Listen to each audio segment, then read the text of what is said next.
So today is the day in the liturgical calendar that the Church remembers the communion of saints. And talking about saints can be controversial, I think, for two reasons.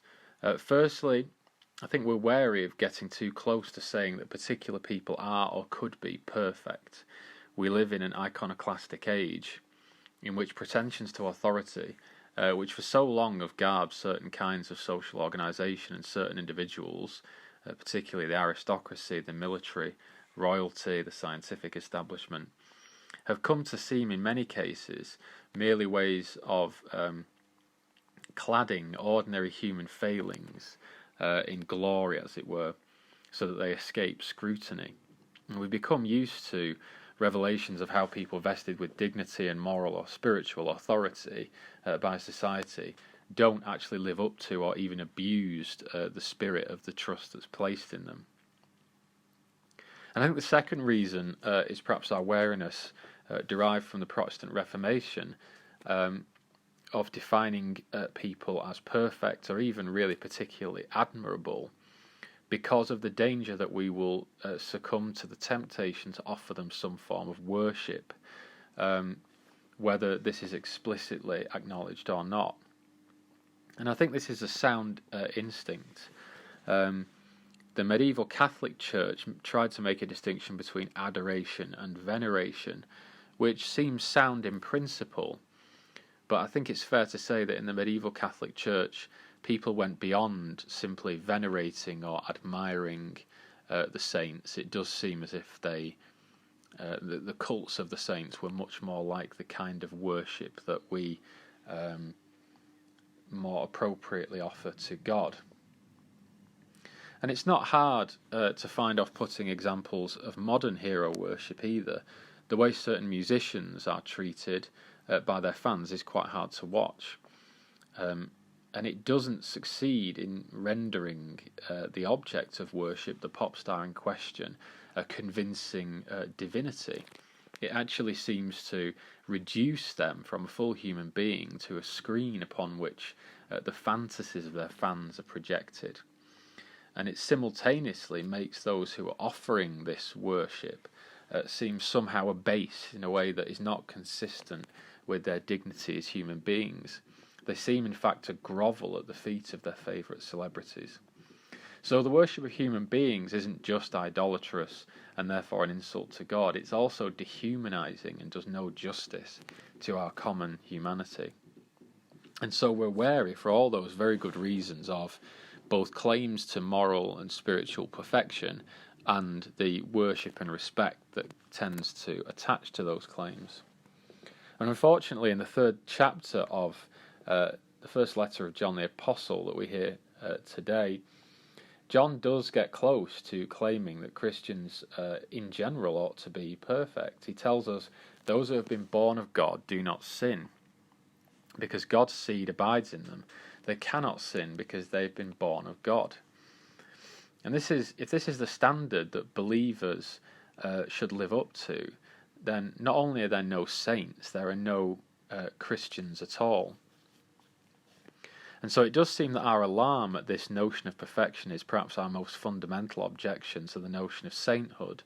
That if it is about being perfect, it simply isn't possible, and it creates an unhealthy standard, which might be seen to justify certain excesses of the historical monastic movements, certain ascetic practices, which are hard to see in retrospect as anything other than a futile war with the human body, which was conceived of largely under the influence of Platonism rather than Christianity, as inherently corrupt. And the spiritual life conceived of in this way is an attempt to kind of conquer or root out desire, or at least certain kinds of desire. But it's far from obvious that it's actually possible to do this, or indeed that it would be desirable were it possible. The psychoanalyst Jacques Lacan reminds us that desire is inscribed in our subjectivity in a very complex way. And we can't be sure beforehand that if we were to conquer or excise it, it would be beneficial to us. our individuality and subjectivity is structured by desire, and were we to remove it, this might prove extremely problematic for our future moral decision making. But luckily, we're given an interpretive clue at the beginning of the reading today, which helps us to clear things up. So John seems to be speaking in the transitive voice. That is, he's speaking about a future state towards which we ought to be orientated. He's fleshing out his vision of how, when God is fully revealed, we will become like him. So he's not saying that we need to be sinless now, or feel that if we sin that we can't be Christian. And it's this notion of having a personal destination, a kind of terminus of personal development, that helps us to understand the concept of a saint. According to the Catholic Church, a saint is someone that we are confident is in heaven because they have come in this life to resemble who they would be if they stood in the presence of God. However, not necessarily completely resemble. And so a saint is somebody who's become truly and completely themselves in a way that glorifies God. They've really developed their idiosyncratic personality in a way which speaks of who God is. And the official list of saints isn't exhaustive. It doesn't mean that there aren't more saints outside of the official list. To my mind, one of the most saintly contemporary, or roughly contemporary people is the Reverend Dr. Martin Luther King Jr. And if you think about his life, what you begin to observe is that he achieved a number of extremely difficult things simultaneously. So he was a tremendous writer. He was a master of the English language. He used the language of the King James Bible fluently to give authority to his political message. And that's rare enough as it is, but he was also an incredible orator. He had an amazing command of his own voice, of the way he presented himself. He spoke with a kind of gravitas which lent his message authority. I think you could argue he was also a great strategic leader, and he had a very powerful and uncompromising moral vision, which I would argue probably changed history. But he wasn't perfect. He has been accused of having several extramarital affairs, and the details of this are obscured by the fact that they were originally included in a compilation of FBI documents which were intended to discredit Dr. King.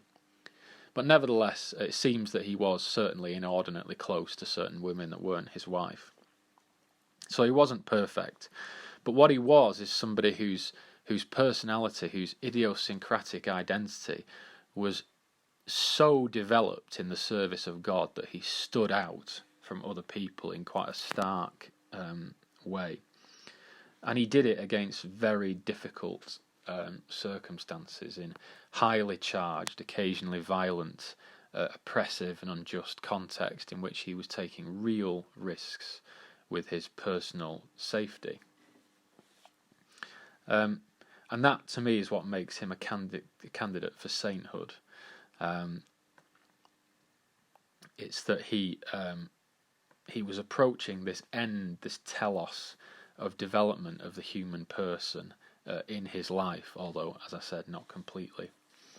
And interestingly, he could be regarded as an example of what St. Catherine of Siena meant when she said, "Be who God meant you to be, and you will set the whole world on fire." And interestingly, this quotation is not a modern quotation from a motivational poster. St. Catherine lived in the 14th century. And so my hope in closing is that we could allow God to work in us so that our idiosyncrasies and our individual and irreplaceable being is moulded and drawn into the telos, the end, the future, the perfection, which is in store for us in God's presence, but in this life. Amen.